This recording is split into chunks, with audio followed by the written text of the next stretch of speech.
birds of the same feathers flock together. Yung pagsasama ng parehong mga taong toxic, doon sila nakakasayahan.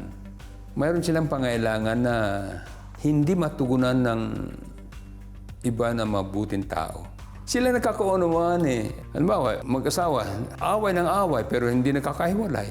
Ang functioning nila, although yun ay dysfunctional, yun ang paraan nila ng pakipagrelasyon sa isa't isa. Hindi nila mabago at ayaw man nilang baguhin. Nasanay na sila roon.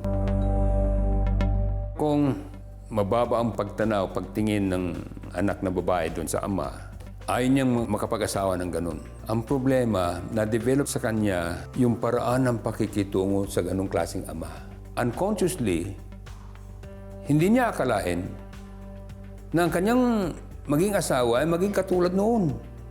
Bakit? Sapagkat hindi nagkaroon ng pagbabago ang kanyang behavior pattern.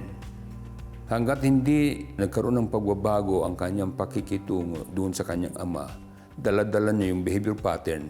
So, una, mindfulness, maging aware siya. Bakit ba ako ganito? Ikalawa, babaguhin niya ang kanyang paniniwala. Bottom line is always believe. It takes two to tango. Either na hayaan mong magpatuloy ang toxic o magkaroon ng pagbabago. Ngayon, sino ang unang magbago?